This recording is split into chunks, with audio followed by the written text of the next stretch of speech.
E aí pessoal, tudo bem? Estamos aqui com mais um episódio do Não Concordo Podcast. Eu estou aqui mais uma vez com os meus amigos Pedro, Ricaldoni e Luiz Dias. Tudo bem, amigo? Tudo. Beleza.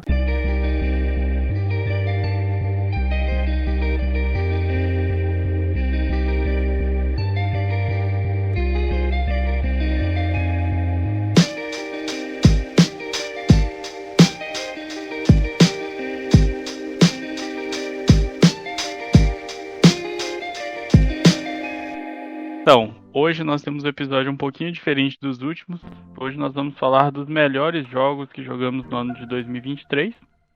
A dinâmica vai ser muito simples, né? Cada um fez aqui uma lista com 5 jogos que mais gostaram do ano de 2023. E a cada momento nós vamos falando o quinto, todos falam o quinto, o quarto. Só vale um detalhe aqui antes, não são os jogos que lançaram em 2023, os jogos que jogamos em 2023. Só para ficar claro que vai ter jogos de outros anos, mas que 2023 estiveram aí nas nossas jogatinas de 2023. Eu, por exemplo, só tenho 2 de 2023. Minha lista também não tá completa de 23 não, então muito boa a colocação. Você que tá ouvindo, esse é o nosso segundo episódio de 2024. Estamos no começo do podcast, vamos seguindo. Quem começa com a lista aí? Bom, a ordem é a mesma de sempre, né? Tá, então eu vou jogar aqui já o meu quinto jogo que eu mais gostei de jogar em 2023. Ele foi o Mortal Kombat 1. E aí eu pensei bastante no motivo de estar escolhendo, mas assim, eu joguei 80 horas desse jogo. As microtransações incomodam muito, ok? Mas a história do jogo é muito boa, o gameplay é muito bom. Ele tem um fator replay quase que infinito, então trouxe também as histórias todas a torres sendo canônicas, que também foi importante. Deu mais tempo de jogo. Modo invasões é mais do mesmo em termos de tabuleiro ali, luta. Porém, é um jogo que me divertiu bastante, me entreteve por muito tempo e até hoje eu pego pra jogar um pouco. É isso, Mortal Kombat 1. Bom, dos meus, a lista foi meio fácil fazer, porque tiveram vários jogos esse ano que entraram na minha lista do top 10 que a gente fez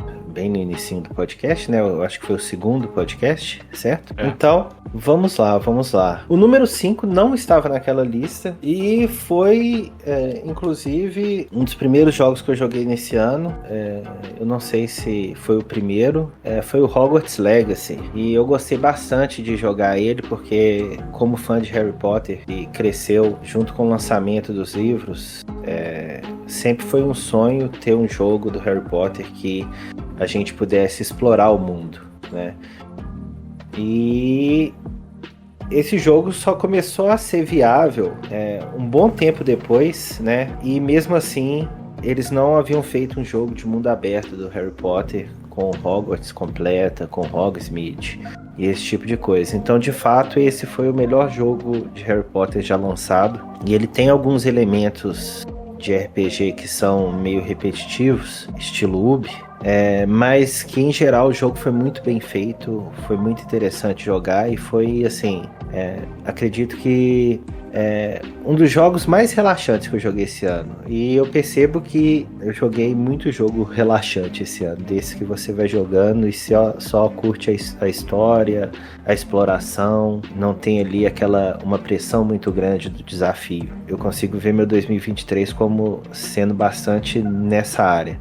Foi esse jogo que eu sempre quis jogar e que finalmente foi criado, basicamente. Legal. No meu caso, assim, a minha lista foi difícil de fazer por um motivo meio que o contrário de vocês, eu acho. Porque eu joguei poucos jogos esse ano, né? No ano passado, no caso. Montar a lista dos jogos que eu joguei foi difícil. Eu consegui, acho que 7 jogos que, assim, eu nunca tinha jogado antes. E aí a minha lista, acho que, assim, tem 3 ali que eu considero realmente, de fato, top, mas aí eu tive que colocar 2 ali, e aí eu coloquei meio que na ordem dos que eu achei mais legais, assim. Mas, né, não são jogos que eu jogaria novamente, por exemplo, necessariamente. Como o número 5, que é o No Man's Sky, que a gente jogou junto, né? A gente pegou e jogou um pouco junto. Ele chegou num estado que vale a pena você comprar numa promoção. Agora é um jogo de fato, só que ele é um jogo que fica muito repetitivo conforme você vai jogando. Então, assim, não é um jogo muito profundo ainda. Eu acho que as mecânicas é sempre você farmando itens para construir coisas. e aí você tem que achar o planeta certo.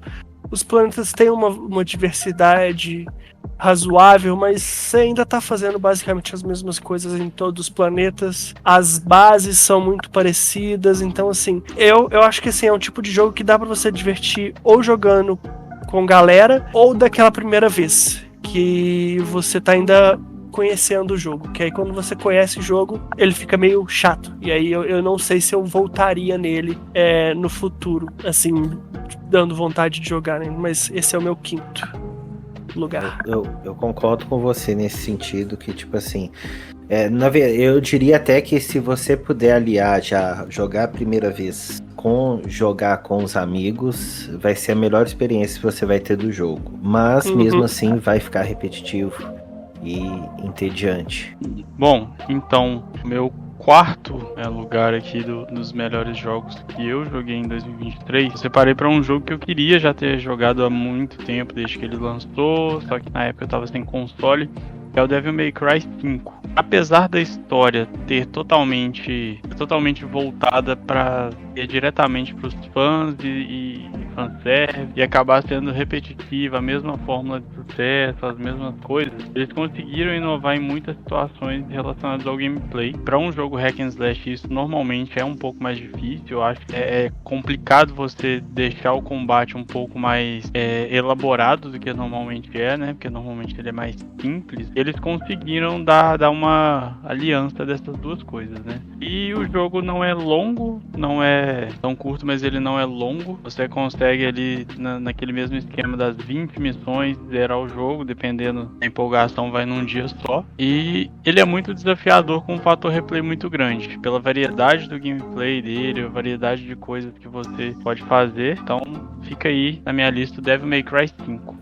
Eu nunca fui de Devil May Cry, então eu não sei te dizer nada sobre o jogo. Talvez o Luiz tenha algumas palavras sobre o Devil May Cry. Cara, eu joguei algum deles, 3, talvez. Provavelmente é o mais famoso. É o logo antes do cara virar emo. Mas eu joguei um deles e gostei, mas não é o meu estilo de jogo. Então nunca voltei pra ele, nem continuei jogando. Esses hack and slash meio cinemáticos não são muito meu estilo.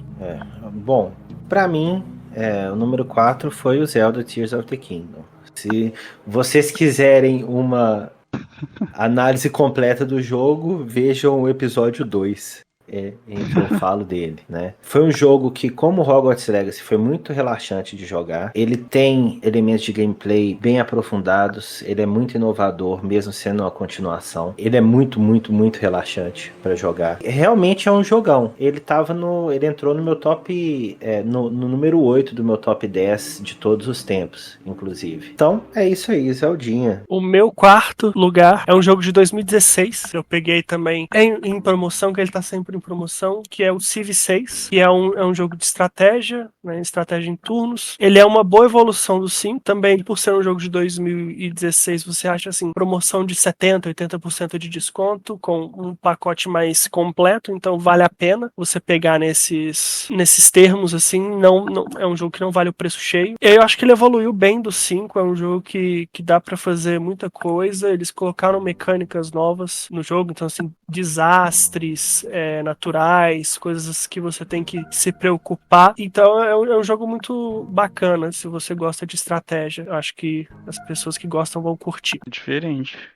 Eu nem conhecia, na verdade. Mas vamos lá. O meu terceiro lugar agora, né, de melhores jogos que eu joguei no ano de 2023, vai acabar sendo o Spider-Man 2. Tentei focar muito em jogos que eu pelo menos zerei, né? Tentei por não colocar jogos que eu não consegui terminar. O Spider-Man 2, ele é um jogo muito bom, né? Que teve a evolução do primeiro ali de uma maneira gradual e natural. É um jogo curtinho também, mas muito bem feito, muito bem polido. Um dos melhores jogos do ano. Então fica aí, Spider-Man 2. O meu terceiro foi o Demon's Souls. Se vocês quiserem ver a review completa de Demon's Souls, assistam ao episódio 2, né? Escutem o episódio 2.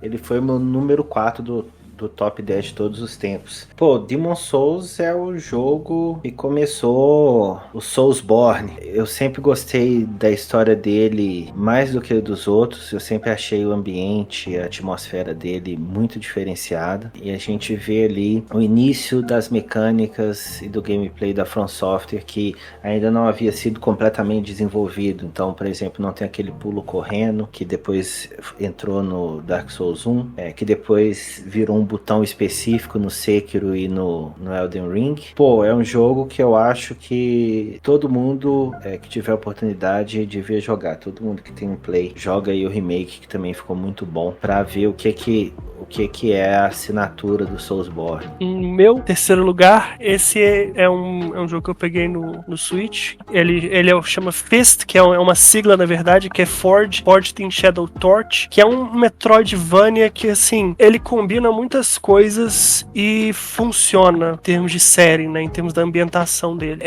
Eles chamam de Dieselpunk, né, em oposição a Cyberpunk, Steampunk, eles chamam de Dieselpunk, porque a tecnologia, ela é baseada, né, no diesel, mas é um negócio assim, um dieselpunk meio que no ar, então com aquela vibe de anos 40 ali, sabe, aquela coisa meio, né, com uma musiquinha de jazz e tal, e aí os personagens são meio que animais chineses, porque também é um jogo chinês, então assim, e aí tem os vários animais, então assim, pensando, acho que assim, os animais tradicionais chineses, se você assistiu aquela série do Jack Chan, aquele desenho animado, você vai reconhecer, então assim, tem o rato, tem o gato, tem aquele búfalo, tem o coelho, então assim, tem todos aqueles animais e os personagens são os animais, e é meio que uma representação assim da China, né, no negócio. Então tem a cidade, tem as montanhas, e o mais interessante é que ele faz isso tudo funcionar. Eu acho que a melhor parte desse jogo é essa ambientação, que tudo funciona e funciona de um jeito legal. O gameplay é interessante, você tem 3 armas principais, e eu acho que uma coisa que ele faz muito bem, e te dando as armas conforme você vai jogando, então assim, você tem um tempo pra explorar cada arma ali, e ele também você usa essas armas nas mecânicas de puzzle ali, né, do jogo, de plataforma mesmo, que, né, você tem que atravessar o mapa, e aí às vezes você tem que trocar de arma, porque a arma também ajuda, não é só pra você bater nos caras, é pra você atravessar o mapa com ela, e assim, eu acho que eles fazem essa progressão de cada uma das armas muito bem. Tem 2 pontos negativos no jogo, que assim, o final é completamente corrido, eu acho que assim, no finalzinho ali, quando você tá pra acabar o jogo, parece que eles tiveram que correr, porque do nada eles colocam uma mecânica nova no jogo que não é muito bem explorada, e tem também um salto de dificuldade ali dos inimigos pro chefe final, que é grande, então assim, parece que eles não tiveram muito tempo de finalizar o jogo. E o outro ponto negativo é que ele é feito no Unreal, né, então assim, se você não tem um supercomputador, vai ficar esquisito o gráfico, vai ficar a coisa carregando na tela enquanto você tá jogando, a cena carrega, e aí do nada assim começa a aparecer os objetos, né, na tela carregando, porque isso é uma característica da Unreal, mas é um jogo muito interessante. Se você curtiu um Metroidvania também, é um jogo que vale a pena dar uma olhada. Legal, eu não sabia que ele era tão profundo assim, não. Fiquei curioso. Mas é isso, vamos lá. Meu segundo lugar dos melhores jogos que eu joguei em 2023 vai pro Star Wars Jedi Survival. Eu realmente achei que ele ia ficar em primeiro, mas ele tinha todos os motivos pra ficar lá, porque ele tem uma gameplay muito boa, muito, muito sólida. Provavelmente a mais gostosa que eu já joguei nos últimos, 3, 4 anos. Ele tem uma história muito envolvente, uma história surpreendente. Ele não se perde na grandiosidade que o primeiro teve, e em termos de expansão de história, né, de pra onde a história vai, mas ele consegue fazer uma história mais contida, mais fechadinha dentro do mundo Star Wars, de uma forma que ela é uma história coesa, e ainda assim ela, mesmo esbarrando nas outras mídias, né, de cinema, séries, em termos de história, você consegue se situar ali, e ainda ao mesmo tempo ela também é uma história independente. Você só jogar o jogo, você já automaticamente consegue entender tudo que tá acontecendo ali, e isso eu acho muito importante, principalmente para quem não jogou o primeiro jogo ou não acompanha nada, né, da franquia de Star Wars. O único problema assim desse jogo é a questão de que ele é publicado pela EA, e aí infelizmente É normal da EA dos jogos saírem muito mal, saírem todo cagado, tudo. Esse foi um jogo que teve problemas muito grandes também, muito recorrente. No PC ficou uma lástima, nos consoles também ficou. Por ter jogado no final do ano, eu quase não tive problemas, mas, por exemplo, eu tive um crash. É a primeira vez que um jogo crashou no meu videogame também, então fica só esse ponto negativo, mas é da EA, então não é diferente do que eu esperava, não. Bom, o meu número 2 é o Final Fantasy XVI, que tá no terceiro lugar no meu top 10. Pô, foi um jogo bom demais, eu acho. Pela novidade toda, ele deve ter sido o que eu mais me diverti esse ano. Apesar de não estar no meu top 1, ele me surpreendeu bastante. Em termos de gameplay, de história, da conexão entre os dois, o mundo criado, as mudanças que a Square fez no Final Fantasy. É um jogo muito bom mesmo, que vale a pena jogar. Então a gente tá igual, né, de segundo lugar, porque o meu foi provavelmente o que eu mais me diverti, o que eu mais gostei da gameplay e da história. No seu lado aí parece que tá do mesmo jeito com Final Fantasy. Tô curioso pra saber o primeiro. Não, mentira, eu já sei, mas tá. Você já sabe. E aí, completamente oposto de vocês, é um jogo que eu não joguei tanto. Eu joguei umas 6, 7 horas, eu acho, dele, mas eu acho que já deu pra eu ter uma noção. Eu vou comprar ele, que é um jogo que eu peguei emprestado, então eu não tive muita oportunidade, né? Não tive muito tempo, mas joguei o suficiente pra achar ele muito bom. E assim, foi numa época que eu até contei pra vocês que eu tive que devolver ele, porque eu tava no meio, né, da loucura das coisas pra fazer, porque eu tava passando, assim, qualquer tempinho que eu tinha, eu pegava e jogava, e aí eu falei, isso é perigoso, e eu devolvi, porque senão ia começar a me atrapalhar, que é o Pokémon Legends Arceus. Eu acho que, assim, eu não posso dizer da evolução em comparação com os outros Pokémons, porque eu joguei o Red and Blue, e aí fui pro Arceus, mas o que eu gostei no Arceus foi a questão da ambientação também, né?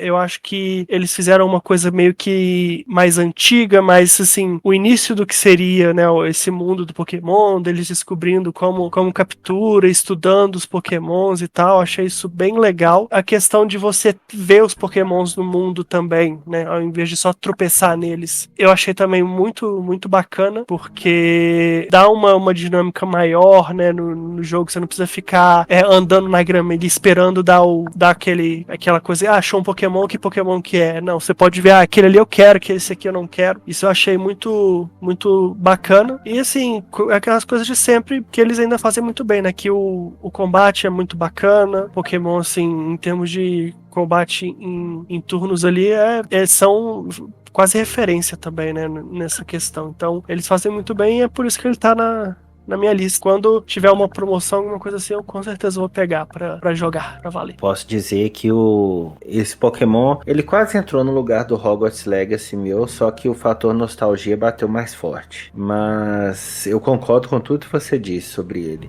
E adicionando essa questão da diferença de gameplay, a ideia não só de você poder escolher qual Pokémon você quer engajar a cada momento, você tem a diferença do Pokémon que nunca para e luta, Pokémon que foge, que você pode ir só na Pokébola e não precisa fazer a luta, enfraquecer, esse tipo de coisa. Ele trouxe realmente muitos elementos diferentes, além do mundo aberto, né? É um que eu já estava jogando há um tempo, eu parei por questão de tempo, né, da rotina mesmo, e que eu tenho que voltar, mas realmente ele é diferenciado entre os Pokémons. No caso de Pokémon, é aquela coisa que vocês sabem, né? Eu não conheço nada de nada, então não tenho como contribuir muito. Mas vamos lá. O meu primeiro jogo, né? O primeiro lugar dos jogos que eu mais gostei, melhores jogos, né, na verdade, que eu joguei no ano de 2023, eu acho que vai ser um pouco surpresa, porque provavelmente vocês nunca devem ter ouvido falar no nome do jogo, que é o The Artful Escape. Ele é um jogo indie que eu joguei tava no catálogo da PlayStation Plus Extra. Acabou que o jogo ele é linear em termos de gameplay e de narrativa. Ele é muito simples. simples, só que muito bem feito, sabe? Ele é um jogo que eu zerei o jogo em 3 horas e platinei em 4 horas, mas assim, o tamanho da imersão que esse jogo me levou foi uma coisa assim absurda. Eu acho que em termos de imersão especificamente, nem o The Last of Us Part 2, que tinha sido o jogo que eu mais tinha tido imersão na vida, me levou. Esse jogo realmente, a história dele, ela é muito viajada em alguns pontos, assim, mas ela é muito cativante, muito boa. A arte desse jogo é uma das coisas mais bonitas, provavelmente em termos de arte, o jogo mais bonito do ano pra mim, obviamente, né, dos que eu joguei no ano, não do ano de 2023. Mas assim, uma coisa completamente absurda, eu não esperava, fui jogar, nem sei porquê, assim, que eu baixei, eu acho que era porque era pequeno. Por sorte, acabou sendo o melhor jogo do ano, assim, dos que eu joguei. Não esperava esse jogo de você, porque eu não conheço ele, então vamos esperar. Mas é isso aí. O que você falou tá certo. Eu nem sabia que você tava jogando também. Ele nunca mencionou o jogo, é por isso que não tinha como esperar.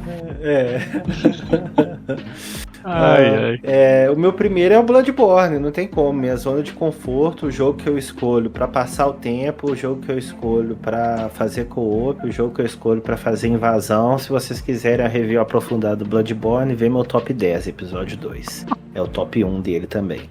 Mas é isso, basicamente, minha lista ela teve 3 jogos do ano passado mesmo, né, de 2023, e o Demon's Souls e o Bloodborne, que são mais antigos, que são jogos que, de fato, principalmente o Bloodborne, ele provavelmente vai estar em listas dos melhores jogos que eu joguei todo ano, porque eu jogo ele todo ano.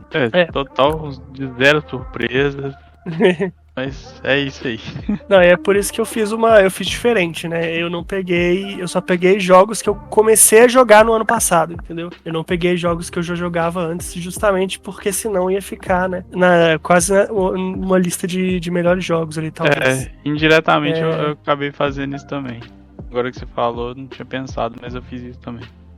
Só pra dar mais dinâmica. O problema foi que, como eu joguei poucos jogos novos no ano passado, né? Ficou o 4 e o 5 ali. Assim, o Civ até que não, mas o No Man's Sky, mais ou menos. Você não queria que ele tivesse ali? Aquela coisa, ele não estaria. E aí, eu também, assim, eu poderia ter colocado o Red Dead, que eu comecei a jogar no passado, mas eu tô meio de birra do Red Dead. Aí eu tô, assim... Vai precisar de um tempo, uma distância e tal, porque... Sei lá. No meu passo, tipo assim, eu não tinha como evitar a minha lista do top 10, porque tinha 3 jogos de 2023, sabe?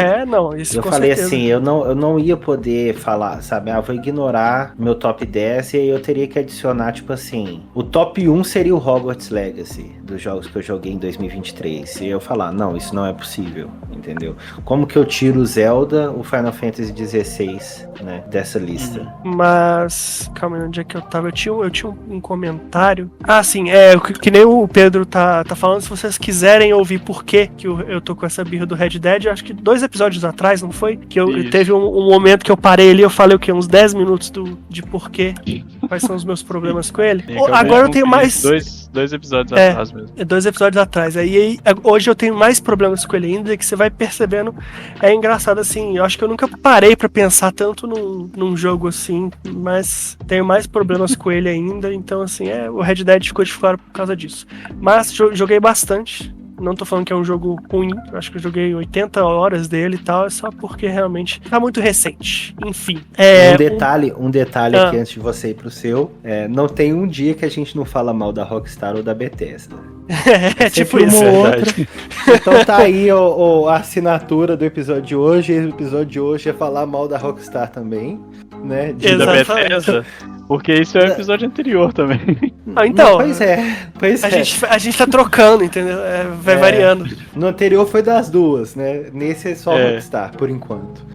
Por enquanto, exatamente. A gente não sabe o que vai rolar. Mas o meu primeiro é um jogo que foi... Assim, é porque ele saiu no acesso antecipado, né? Ele saiu no acesso antecipado ano passado. Eu peguei ele ano passado, mas ele foi... Começaram aquela coisa de atualizar e tal, e aí eles pararam de atualizar e deixaram pra fazer uma grande atualização, que foi a 1.0, que foi o lançamento dele, assim, oficial. Que foi dia 13 de dezembro. E eles mudaram o jogo completamente. E aí o Ready or Not, que é o jogo de... é o sucessor espiritual do SWAT 4, né? Então é um jogo de combate tático ali, focado na SWAT. E, assim, eles melhoraram em quase todos os quesitos em relação ao SWAT 4. Pensando que era um espaço ali, um gênero que tem um espaço de jogo, né? Então, um jogo tático de SWAT. O SWAT 4 era de 2004 e era o melhor jogo até hoje. E aí veio esse ali que conseguiu superar em todos os quesitos. Então, assim, o jogo tá bonito, ele roda surpreendentemente bem por ser Unreal. O combate é legal, ele é muito... ele é bem mais lento, então, assim, se você é a pessoa que gosta do jogo mais rápido, não é pra você. É um jogo é realmente tático mesmo. Você tem que ir com calma, tem que parar, pensar, olhar como que você vai fazer, planejar cada sala que você vai entrar, porque realmente, assim, é muito... você tem que ser muito meticuloso nas coisas, porque qualquer coisinha você pode morrer. E ele melhorou realmente todos os quesitos. Eu acho que o único problema dele é que eles focaram muito no realismo, e aí não tem uma progressão muito boa. Então, assim, as fases não tem uma coisa assim, começa numa fase mais fácil e pá, que tem poucos inimigos e talvez eles não vão atirar em você, talvez eles vão se render na maioria dos casos e tal. O mapa mais tranquilo, com menos buraco, menos porta, janela pra te atrapalhar e tal, não. Esse, assim, da primeira fase é loucura, e aí tem os cantinhos pra cara esconder, e um monte de cara no mapa, e os caras às vezes têm colete, então, assim, é difícil, você vai morrer bastante, e eu acho que a única coisa que faltou ali, que eles pecaram, é porque eu acho que um jogo desse precisa de uma progressão, começando bem mais tranquilo, numa missão mais fácil, pra ir progredindo ali, e adicionando o nível de dificuldade. Esse já começa ali, você se vira, né? Então esse foi o Ready or Not. Diferente, eu não conhecia esse jogo. Eu conhecia o SWAT, mas esse Ready or Not não. Eu também. Eu ouvi você falar dele, mas eu também nunca nem vi trailer, gameplay, nem nada desse tipo. Eu comentei em algum episódio dele também. Eu lembro de você comentar. Pouco, talvez foi no meu top 10 lá, eu falei alguma coisa, que eu acho que eu falei do SWAT 4 também, então. Mas assim, é um jogo muito bom mesmo. É legal. Eu vou ter uma ideia aqui agora diferente. A gente passou aqui as listas, né, os top 5 de cada um, mas eu queria dificultar um pouco aqui pra nós, colocar uma menção honrosa pra cada. O que vocês acham? Vai, rola. Dá pra fazer. Dá pra fazer, né? Então tá. Vai seguir a mesma ordem, então?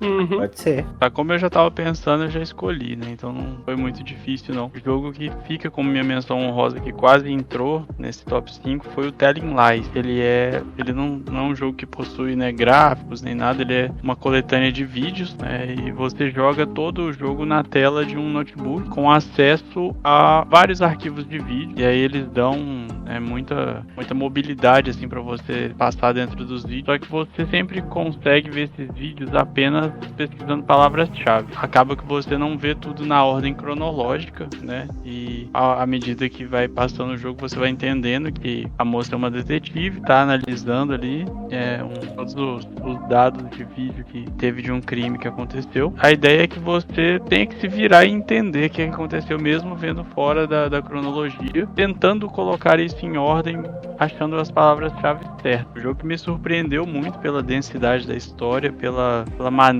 como ele acabava expandindo, né, em quatro polos muito diferentes, então, e no final tudo se unia. Então, assim, é um jogo que me deixou muito, muito, muito surpreso. Fiquei empolgado realmente com ele, assim. Não esperava, não gosto de jogos desse tipo, mas foram umas ótimas 4 horas que eu passei ali pra poder, pelo menos, zerar o jogo, né, e o dobro aí pra poder fazer uma platina que foi muito prazerosa. Eu acabei e já linkando tudo de novo. Fiquei minha menção honrosa, Telling Lies. Pra mim é o The Legends Arceus. O Luiz explicou bem os motivos, né? Ele é a menção honrosa porque eu fiquei entre ele e o Hogwarts Legacy, entrou o Hogwarts Legacy, né? É um jogo muito bom de Pokémon. Muito, muito bom mesmo. Eu acredito que é o melhor que saiu na geração do Switch. Que eu vou colocar o Monster Hunter World. Ele eu comecei a jogar, por isso que ele não tá na lista ainda. tenho só 10 horas nele.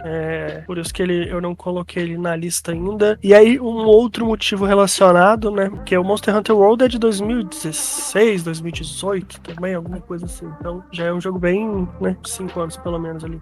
5, 6 anos. A razão dele não ter entrado ainda com 10 horas, né? Em comparação com Pokémon, é porque a introdução dele é complexa. Terrível. Você ainda tá fazendo tutorial.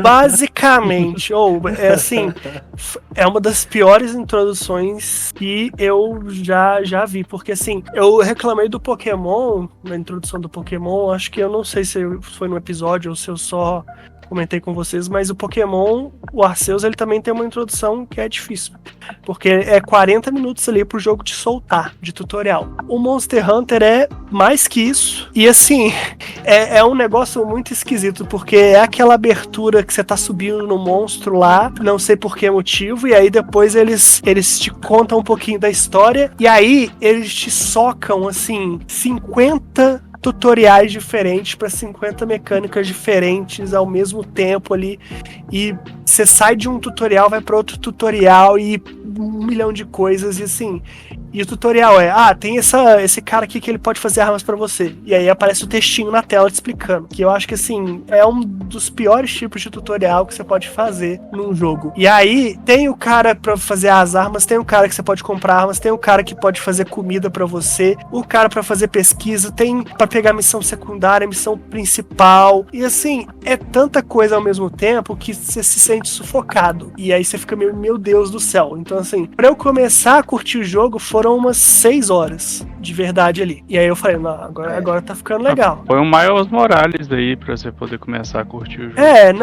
É isso. Eu vou falar com você, pra você se sentir confortável, considerando que é o primeiro Monster Hunter seu, vai aí umas 40 horas. Tô ligado, eu tô percebendo, porque é isso também. E aí eles explicam essa carada de coisa dessa maneira, mas eles não explicam as armas, né, direito. Então eu peguei lá uma arma e aí eu comecei a jogar e tem as mecânicas dela. Eu sei que tem as mecânicas porque o botão aparece na tela, né? Você consegue ver os botões ali o tempo todo. Então tem lá o aperte R2 pra fazer não sei o que lá. E aí o que faz exatamente? Não sei. A gente vai descobrindo. Então assim, é um início assim muito difícil, mas depois você começa a curtir. É um jogo que você precisa de umas 6 horas ali pra você falar, opa, agora tá ficando bacana. Você pode, eu acho que na base tem uma área de treino que você pode trocar as armas e ver os combos mais básicos que você tem, tá? E aí você vai ter uma ideia melhor do que a arma faz. Mas em geral, a maioria das pessoas basicamente escolhe a arma que ela acha mais legal, assiste um tutorial no YouTube e começa a tentar fazer, né? Legal de saber que você começou o Monster Hunter. Eu ainda tô com o burnout dele, né? Mas quem sabe aí no futuro a gente não junta pra jogar ele, porque ele é um jogo que o co-op dele é muito bem feito, muito, muito bem feito mesmo. Então, talvez aí eu tenho ele, né? Devo ter umas 100 e algumas horas nele. Se pá, dá pra jogar. E inclusive o Thales que queria jogar ele, Thales, compra ele no PC, vocês conseguem já jogar junto, véio, sabe? Ele é crossplay, eu vou comprar no Switch. Por isso que eu falei, compra no PC. Não é crossplay. Meu Deus. E no Switch provavelmente vai estar mais caro também, né? Se fosse, você provavelmente já tem ele no Play dias também, entendeu? Então, tipo assim, se fosse crossplay, você já teria o jogo. Porque eu acho que ele foi dado na Plus. Eu acho que eu tenho esse, acho que Iceborne. Esse é a DLC. É DLC dele, então você tem ele completão. Boa. Mas quem sabe aí, né? Se pá é um jogo que a gente faz co-op. Eu vou ter que lembrar como é que o jogo funciona, mas é isso aí. Mas não vai precisar de um tutorial de 10 horas, né? Não, pra mim não. Né? Porque eu já joguei. Pra você vai. Nossa. Não, assim, não é um tutorial de 10 horas. É pra você entender. Porque assim, eu tô falando. Porque a introdução dele eu acho que é 1 hora mais ou menos, não é? Pra você chegar na base lá. O único negócio é que aí assim, faz a primeira ele é tão missão. complexo, com tanta mecânica, que tipo assim, vai passar 50 horas pra se acostumar com as mecânicas. E aí com 100 horas você vai ficar bom nelas. Mas o jogo já vai estar divertido. Mas eu digo assim, ele é complexo nesse nível de tipo, você vai gastar muito tempo assimilando as paradas. Você não vai assimilar tudo nas primeiras 5, 6 horas e depois não, agora é só jogar tranquilo, praga. E os tutoriais são péssimos. É isso, é textinho na tela, sabe? Não tem tanta explicação, é uma coisa que você tem que ou correr atrás por fora, ou é aquela coisa, eu tô no modo, eu vou aprendendo ali do jeito que dá, enquanto estiver funcionando, enquanto eu estiver conseguindo fazer as missões principais ali de um jeito ok, sem tanta, né? Porque não é um jogo tão difícil assim. Então, assim, dá pra você ir fazendo as missões. Enquanto eu conseguir fazer as missões, eu vou continuar. E aí ele fica divertido, e aí é aquela coisa que as armas são muito diferentes, né? Então, elas têm também ações secundárias e tal, então isso também dá uma dinâmica legal. É aquele jogo... Então, tem que explorar as armas. É aquele jogo que, assim, ele eliminou alguns elementos de gameplay pra deixar outros mais complexos. Então, por exemplo, o Monster Hunter, ele é todos os elementos de RPG dele tá relacionado a equipamento. Itens, comida, armadura e arma, né? Você até sobe de nível, mas subir de nível é basicamente avançar na história. Ele não muda nada com você. Se você for sem roupa, você tá fraco como um nível 1, entendeu? Mas se você já tá com a roupa dos inimigos que você já consegue lutar na história, esse tipo de coisa, você já tá bem mais resistente. Então ele tirou aquele level do personagem, ele é só um número para indicar onde você tá na história, a progressão sua na história, e colocou tudo nos equipamentos. Tudo. Então você tem que ficar sempre evoluindo as coisas e tal, sempre buscando. É a única parte que eu me preocupei, inclusive, porque... É o farm eterno, irmão. Porque eu já sabia disso, que não tinha level, era tudo arma e armadura, e eu falei, então é isso que eu vou focar. E aí eu foquei nisso. E assim, a questão dos monstros é bem legal também, porque tem aquela coisa, você bate na cabeça pra arrancar um pedaço do chifre, você bate na perna pra arrancar a garra, e por aí vai, entendeu? Na cauda, então assim, você vai batendo em partes diferentes e arrancando partes diferentes, né? Isso é interessante. Qual arma também. Você tá usando? A Insect Glaive. É que eu usei também. Eu tenho muitas dela. Achei legal demais. Ela é muito foda. Por causa da mobilidade. Infelizmente ela é uma arma fraca. Você vai ter inimigo, você vai começar a apanhar por estar com ela, porque às vezes demora muito. Ela é fraca, mas ela é muito legal de usar. Você voa, é muito bom. Você voa com ela, exatamente. É por isso. E assim, foi mal por acaso que eu peguei ela, que eu comecei com o arco, eu tava achando meio paia, e parece que realmente o arco é bem paia. E aí eu tava lá com o arco, beleza, e eu falei, vamos trocar de arma. E eu vi inseto e tal, que porra é essa? E aí eu peguei e comecei a jogar, doido demais. Eu ainda tenho que aprender como é que usa os buffs, que eu ainda não sei exatamente, né? Porque você joga a porcaria do inseto no bicho e aí você pega um buff de ataque, um buff de não sei o que lá. Isso, os buffs eles vão depender de onde você acerta no bicho, ok?